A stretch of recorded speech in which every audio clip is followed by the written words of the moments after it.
¿Cuál es la fuente del miedo? ¿Lo sabemos? La culpa. Muy bien, está bien, muy bien. ¿Tiene un sobresaliente? La culpa. ¿Y la culpa? ¿De dónde viene la culpa? La separación. De la separación. Y la separación es un evento que sucedió en el tiempo pasado, en los comienzos del universo. Pongamos, por ejemplo, por fijar una fecha, el instante inmediatamente siguiente al Big Bang. No, es ahora. ¿Es ahora? ¿Estamos de acuerdo? Es ¿Sí? nunca. Nunca. Es nunca. Ahora y nunca son ambas respuestas válidas aquí. Desde una perspectiva parece que es ahora, y ese considerarlo ahora es operativo, y desde la perspectiva de la verdad es nunca. Pero vamos a quedarnos con el ahora. Es ahora. ¿Qué significa que la separación es ahora? Porque si la separación fuese un estado, cuando el curso nos habla de la separación, cuando nos cuenta la historia de que una alocada idea imposible cruzó la mente del ser, del Cristo, del Hijo de Dios, y el Hijo de Dios olvidó reír de esa idea, considerarla descabellada, descartarla alegremente, y decidió explorarla, tomarla en serio, invertir en ella y hacerla por tanto real para Él. Cuando nos está hablando de esto, el curso parecería como que nos está hablando de un pasado remoto, de algo que sucedió antes de que el tiempo comenzara. ¿No es así? Por tanto, parecería como que con lo avanzada que está la historia del cosmos, estamos ahora bajo cadenas cada vez más pesadas de negación y consecuencia de ese instante de separación que se produjo en el pasado tan remoto. ¿No es así? ¿Nos da a todos la sensación de que tenemos que subsanar un error del pasado? Sí, pareciera. Pareciera. Y sin embargo, hoy estamos empezando a ver aquí, y algunos parece que estamos de acuerdo, y si hay alguien que no esté de acuerdo, convendría que lo expresara, porque eso sería la herramienta para poder investigar. Parecería como que estamos empezando a aceptar que la separación se está produciendo ahora. ¿Se puede ver el potencial operativo que tiene esta noción? ¿Se puede ver hasta qué punto el considerarlo un error presente nos ayuda a poderlo subsanar? Nos damos cuenta de cómo el mundo enseña que todo lo que experimentamos en forma de sufrimiento o conflicto en el presente se gestó y se originó y se causó en el pasado, y que si queremos solventar nuestro conflicto presente, tenemos de alguna manera que bucear y sumergirnos en el pasado e ir en busca de la causa de este sufrimiento en el pasado.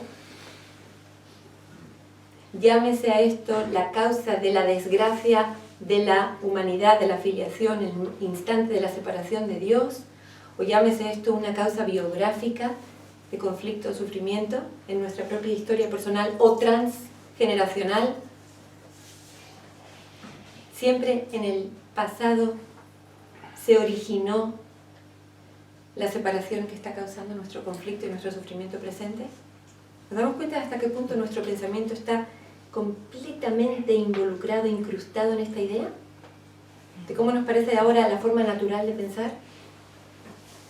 ¿Que hay un problema presente que se originó en el pasado? ¿Se dan cuenta de las implicaciones que esto tiene en muchísimos órdenes y aspectos de la realidad? Por ejemplo, cuando vamos a una terapia, cuando vamos a una psicoterapia, lo primero que hacemos en una psicoterapia es hablar de nuestra tierna infancia,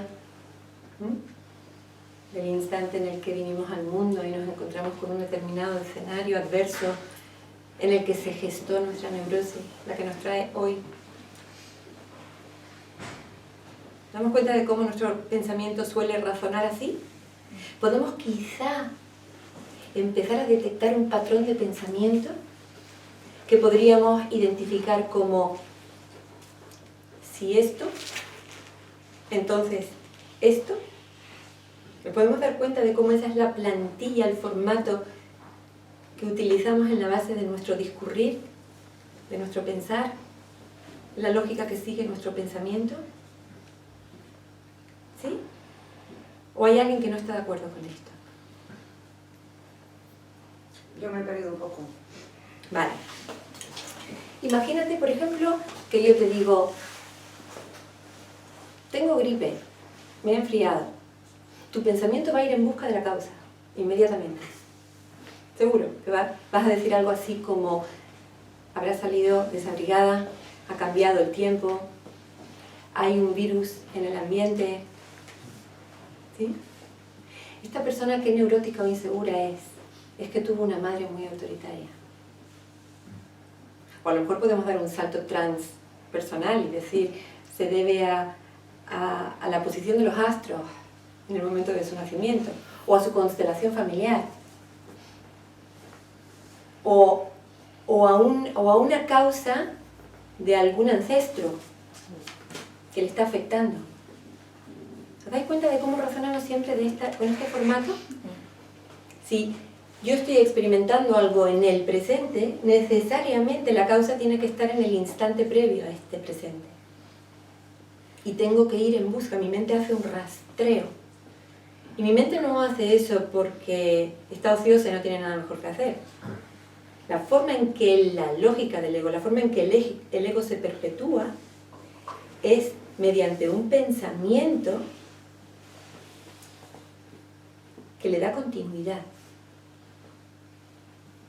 Necesitamos esta lógica para sentir y para proteger nuestro ser separado.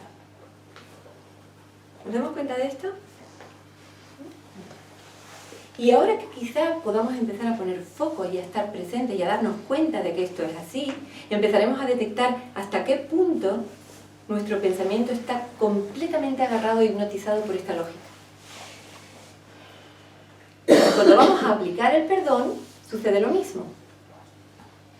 Pensamos que hay que subsanar, liberar un presente que está atrapado en algo que se gestó en el pasado.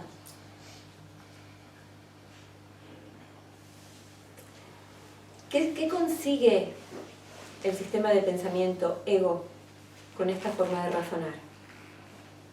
Consigue mantenernos atrapados en una línea con apariencia de continuidad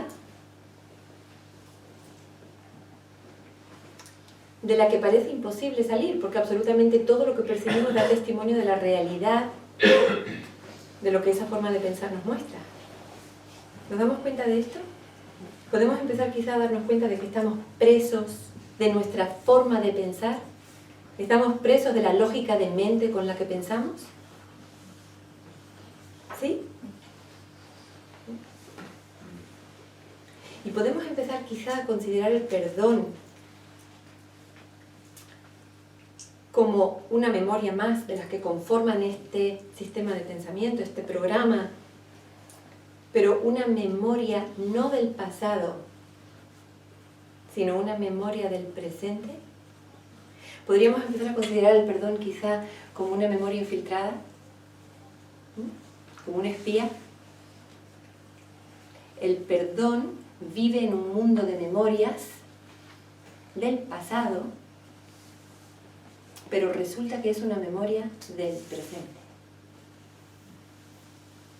¿Se entiende esto? No. Vale. Cuando decidimos que vamos a aplicar el perdón, cuando decidimos voy a ser un practicante del perdón, voy a leerme un curso de milagros y voy a empezar a practicar el perdón, yo voy a empezar a operar con la lógica de la que hemos descrito, con la lógica con la que la mente habitual, ordinaria, con la que el intelecto opera, la mente ego opera. Y voy a decir, puedo aplicar el perdón en una situación específica y voy a pensar que lo que yo tengo que perdonar, la situación que me está dañando, que me está produciendo un conflicto, un sufrimiento, es una situación que siempre está pensada, siempre está ocasionada, originada en el pasado. ¿Vale? Y entonces además yo voy a pensar que estoy realizando una actividad que se llama perdón. Y no solo eso, sino que esa actividad llamada perdón la estoy realizando yo, que soy el agraviado. Esa es la lógica con la que pensamos siempre, ¿no? Y cuando se nos muestra el perdón y se nos habla por primera vez del perdón, aplicamos esta lógica al perdón. Porque no tenemos alternativa, porque así es como venimos pensando. Y porque es la lógica que aplicamos también a esta actividad. Pero resulta que el perdón requiere que yo esté presente. Que yo descarte el pasado como causa de mi conflicto. Que yo esté dispuesta a no caer en la hipnosis de ir en busca de la causa pasada. Que esté dispuesta a ver que lo que está causando mi conflicto es una decisión sostenida en el presente por mi mente. ¿Ahora se entiende mejor? Vale. Por eso en el curso se nos dice, el perdón es una ilusión más. Pero digamos que es una ilusión que opera dentro de la ilusión, cuyo propósito es hacernos ver que todo es una ilusión. Absolutamente todo lo que nos rodea es ilusorio. Y el que nos lo va a mostrar es este recuerdo del presente eterno, que llamamos el perdón. Es por eso que decíamos, el miedo ya se fue, el presente brilla ahora, la separación no es, a no ser que yo ahora la decida, la desee, la sostenga. ¿Vale? Y para poder ver esto, tengo que empezar a entender cómo opera mi mente. Comprendiendo que mi mente tiene una parte de la que soy consciente y una parte de la que yo soy completamente inconsciente. ¿Sabemos esto ya? ¿Sí? ¿Ya nos damos cuenta de que esto es así? ¿Qué es lo que está inconsciente y qué es lo que está consciente? La lección de hoy aludía a algo que es muy, muy importante que pongamos foco. Vamos a ver qué es. Decía, la fuente del miedo ha desaparecido. Y cuando preguntamos, lanzamos la pregunta a la audiencia, se vio claramente que la causa del miedo era la culpa. Y que la causa de la culpa era la creencia en la separación. Y la creencia en la separación, vamos a dar un paso más aún, está siendo sustentada y elegida por el deseo de separación. ¿Vale? Eso es inconsciente. Exactamente. Ahora vamos a describir la mente inconsciente. Vamos a colocar un foco potente, ¿saben? Como los focos de los quirófanos, y vamos a aplicarlo a la mente. Esa mente que está convenientemente velada. Porque para que este truco pueda funcionar, parte del truco no puede ser visto. Porque si es visto, el juego queda revelado. Ya no puede operar. Luego aquí hay un verso de Kabir muy hermoso que dice: entre los polos de lo consciente y lo inconsciente, la mente ha establecido un columpio. Y se columpia. Entonces vamos a ver qué sucede. Hay un deseo de individualidad. Es decir, hay un deseo de separación.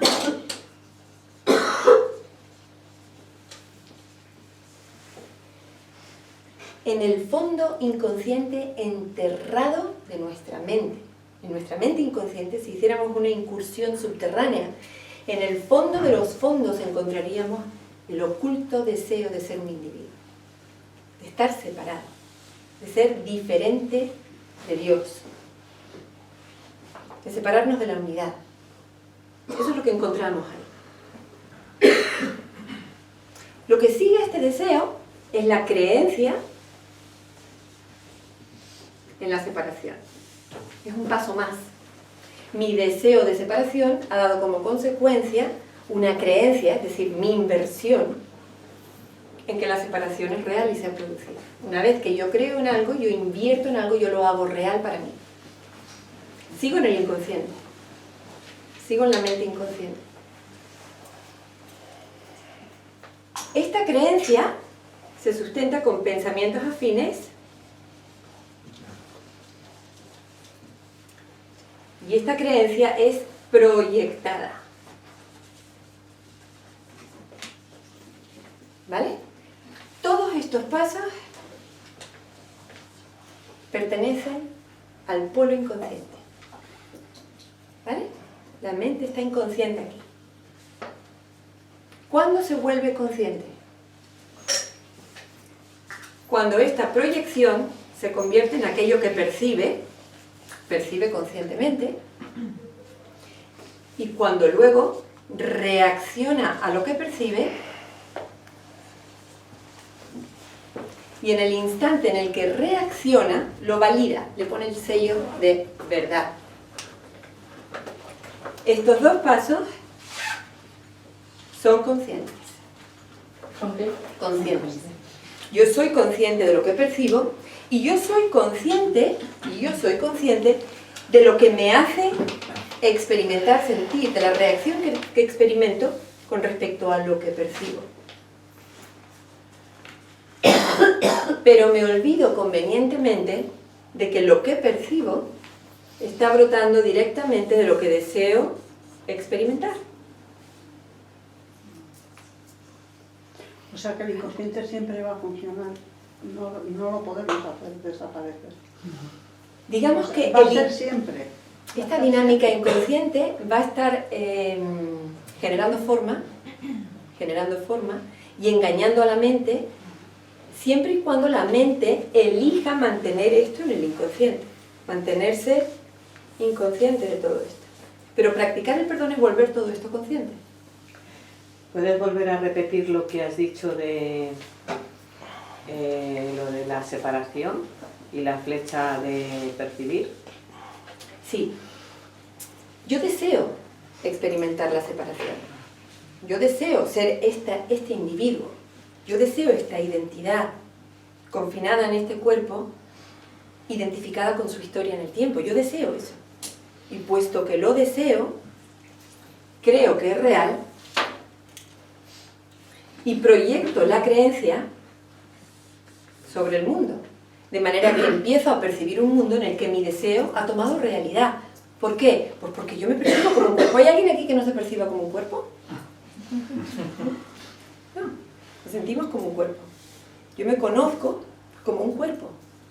Y puedo atribuirle a mi identidad no solo mi apariencia física, sino mi historia en el tiempo. Puedo evocar aquí la historia de mi vida. Eso también me da identidad. Por tanto, yo ahora me percibo. Y una vez que me percibo yo a través de los ojos de este objeto, percibo otros cuerpos. Por tanto, esta creencia se ha solidificado, puesto que ha sido proyectada y ahora es percibida. Y una vez que es percibida, parece afectarme. Lo hace continuamente. Porque yo, vamos a dibujarlo ahora sí, yo, como me he separado, porque así lo he deseado, he colocado a Dios fuera de mí y ahora lo llamo mundo. Y he dejado de conocer a Dios con los ojos del corazón y ahora lo percibo como un mundo de objetos separados. Que además me relaciono con ellos en relaciones especiales en las que siempre estoy siendo afectado por otros. De manera que esta percepción me muestra un mundo que me afecta. Continuamente yo, separado del mundo, me estoy relacionando con el mundo en una relación que continuamente está generando reacción en mí, porque sin saberlo estoy respondiendo a un patrón reactivo. No soy libre, estoy preso de esta dinámica, ni siquiera la conozco. Porque como de todo esto no soy consciente, solamente soy consciente de que hay un mundo percibido, un cuerpo y una identidad también percibidas, y de que todo ese mundo que contemplo, incluido mi cuerpo, produce en mí reacciones de todo tipo, reacciones físicas, reacciones emocionales.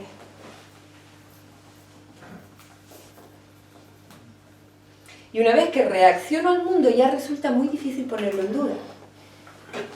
Porque si mi cuerpo, por ejemplo, duele, o si mi cuerpo está cansado, o si mi cuerpo tiene hambre, ¿cómo voy a negar la realidad de un cuerpo que me está generando semejante reacción? Se está haciendo evidente, se está haciendo real. Si mi hermano dice algo que me ofende y yo me encuentro con un ataque de ira, por ejemplo, ¿cómo voy a negar la realidad de un mundo externo a mí que tiene el poder de afectarme?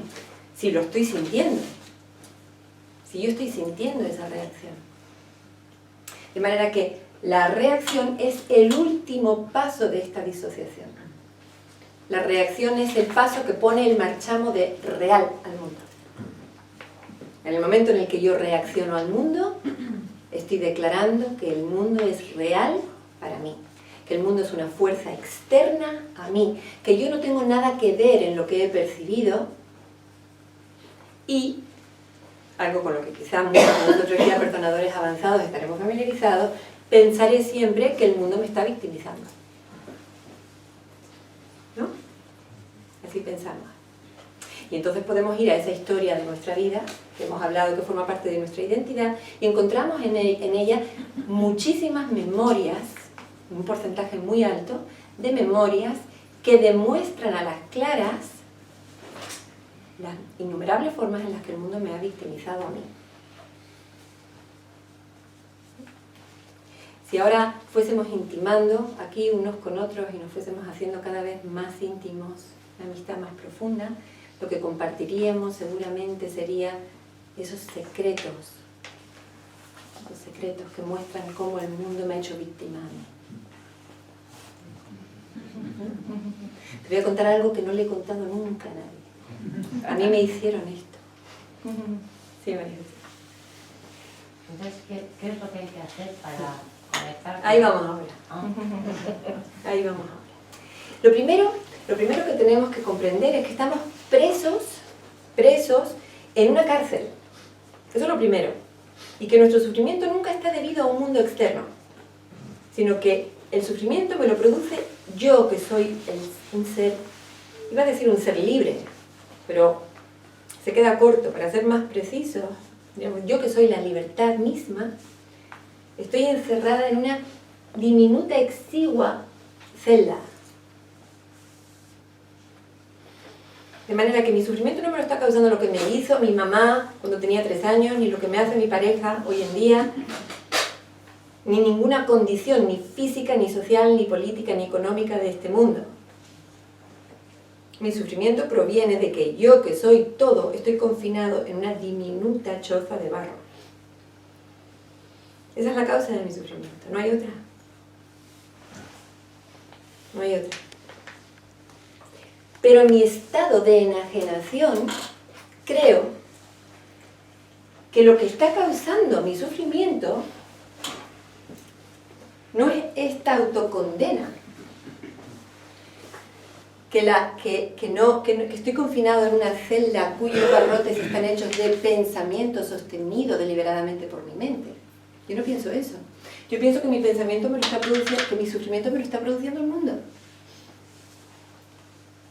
Porque me resulta muy evidente que si mi pareja me hiciera más caso, yo sería feliz. Si desapareciera este dolor, yo sería feliz. Si consiguiera empleo, yo sería feliz. Porque convenientemente evito la toma de conciencia de que en el pasado, cada vez que conseguí un objetivo deseado, ese objetivo deseado dejó de producirme la felicidad y tuve necesidad desde mi hastío, desde mi vacío insatisfecho, volver a por otro ídolo que me diera más. Logra engañarme cada vez. Cada vez logra engañarme. Entonces, María Jesús preguntaba, vale, ¿qué se hace? ¿Qué se hace? Primero tenemos que pasar un tiempo enfrentándonos a estas explicaciones teóricas. Tenemos que escuchar todo esto. Esto es una expresión, la del curso de milagros es una entre tantas expresiones de lo que podemos llamar la sabiduría perenne. La verdad que nos hace libres, no importa que seamos un esquimal, un aborigen de Australia, un mexicano, o un musulmán, o un cristiano, o un judío. La verdad que nos hace libres en genérico. Pero luego adquiere formas en cada cultura, en cada tradición espiritual. Pero la verdad es siempre la misma. No importa el lenguaje que se emplee ni la práctica que se aconseje para alcanzar esa verdad, siempre es la misma. Y pasa por la experiencia, ¿no? Pasa por la experiencia, pero primero de alguna forma tiene que haber en nuestro interior, o sea, tiene que haber producido algún tipo de cambio que nos permita estar disponibles para, escuchando esta explicación, que el mundo considera una absoluta locura, poder escucharla y que algo en nuestro interior diga, sí, resueno con ella. A lo mejor vagamente, a lo mejor ni siquiera la entiendo del todo, pero resueno con ella. En el curso se pone este punto de inflexión, este momento se pone con las palabras tiene que haber otra manera. Que nos dice eso, ¿no? Tiene que haber otra manera. De la forma como he venido operando hasta ahora con esta lógica lineal de si esto, entonces esto, si esto, entonces esto. El presente nunca es suficiente, tengo que ir hacia, proyectarme hacia una meta futura que me vaya a poder dar eso que nunca he tenido. Y no importa cuántos ídolos hayan caído, yo sigo buscando. Pero llega un día en el que digo, ya no se sostiene esto, ya no puedo seguir buscando. Porque algo en mí me muestra claramente que la búsqueda es completamente infructuosa, que jamás va a tener éxito. Si tenemos la suerte de que nos decepcionamos, nos desilusionamos, pronto se pone en marcha un proceso de perdón. Se pone en marcha un proceso de perdón que hace que cuando, por ejemplo, escuchamos en una charla como esta hablar de la mente inconsciente, que es algo que desdice completamente el mundo. Esto es el tabú de lo que el mundo enseña. Como si el mundo dijese, te ofrezco una feria de vanidades, distráete con lo que quieras, nombra lo que quieres. ¿Quieres sufrir más que nadie? ¿Quieres disfrutar más que nadie? ¿Quieres saber más que nadie? ¿Qué quieres? El mundo del ego te lo ofrece hipnóticamente. Solo hay una cosa que tienes que prometerme. Que no vas a volver ese ojo que tienes ahí puesto hipnotizado sobre el mundo, no vas a volver ese ojo hacia ti. De manera que puedas descubrir todo lo que hay detrás del telón. Eso no lo hagas. Me debes la lealtad de no mirar. Todos los que estamos aquí hemos firmado ese contrato. Todos hemos firmado un contrato, una alianza con el ego en la cual hemos puesto nuestra lealtad en sus manos. Le hemos prometido que vamos a vivir en el mundo gozando y sufriendo de las experiencias que nos ofrece, relacionándonos desde la separación con todos los objetos que contiene,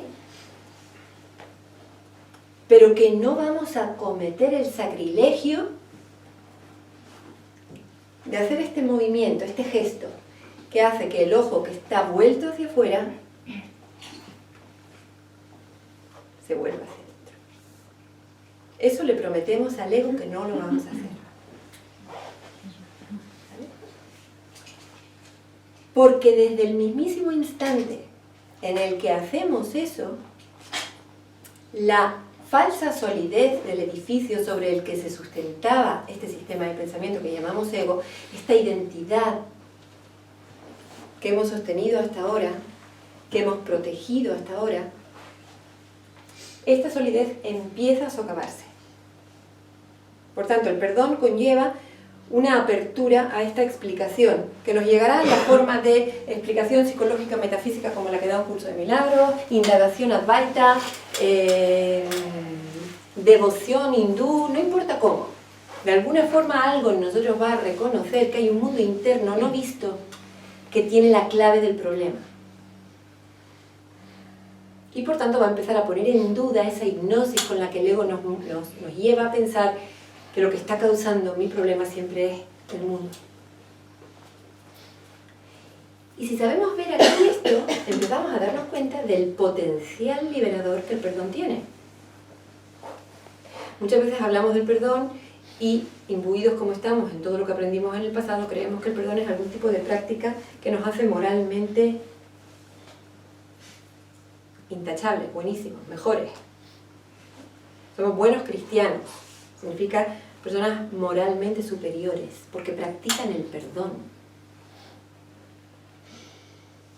Pero el perdón del que está hablando el curso de milagros no tiene nada que ver con esto. El curso de milagros desdeña ese tipo de perdón. Lo considera una de las múltiples trampas del ego para hacerte especial y mejor que. Y te invita a no perder el tiempo en ese tipo de prácticas.